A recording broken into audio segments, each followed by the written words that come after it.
Hey everyone. I want to tell you about a family that Kurt and I met a couple of weeks ago in San Pedro Sula, the north coast of Honduras. When we rolled up in our pickup truck in front of their tiny home, there were 3 kids of the Mendoza family who were outside, 2 of them sitting in little desks and looking up at a whiteboard where the oldest one, who turned out to be Karen, she's 12, was teaching them. She was making them come to the front and write their names on a whiteboard. And standing in the doorway was their grandma, Marta. So I went and stood by Marta and watched for a while, and I whispered, "Wow, Karen seems like a foreign leader," and she smiled, her proud grandma smile. And later, when we got back in the pickup truck, Aline, the ASJ social worker, told me that Karen had been sexually abused by her stepfather 3 years ago. And she got up the courage to tell her mom. And her mom immediately contacted the ASJ rescue staff.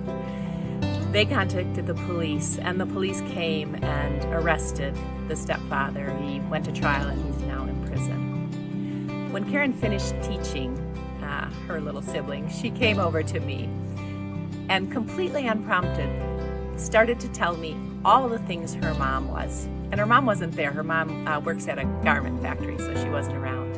She said, "My mom is a carpenter, she's a bricklayer, she's a chef, she's a gardener." It was so sweet. And when I got in the car and I heard her story, I realized that the thing she hadn't added, but was for sure at the top of her list, was fierce protector.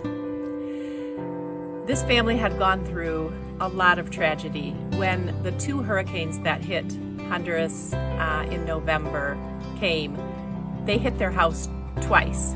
2 times the water went up to the rafters of their home in 2 weeks. And you could see that line at the top by the ceiling, and it just reminded me of everything that they had lost and the tragedy that they had faced. But what I didn't really expect to see when I visited this family who had lost so much was what I saw in those children and the grandma and the mom who was away working. The way that they were moving forward in hope, the resilience that they showed despite these tragedies. And Grandma Martha said to me, "I always tell my grandchildren, when trouble tries to bury us, we need to step on top of it and move forward." And I thought, whoa, that's really good advice from somebody who knows exactly what that feels like. At ASJ, we are trying to respond to the needs of those who lost everything in the hurricane by responding to their immediate needs for a new roof, for food, for new furniture in their homes.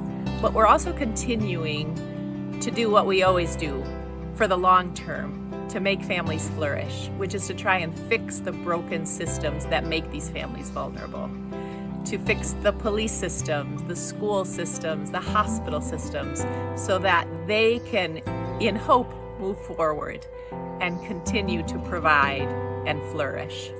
So thank you so much for all of you who support this work, and I just ask you to continue doing so. There's a lot of need right now, and we're excited about what we're doing.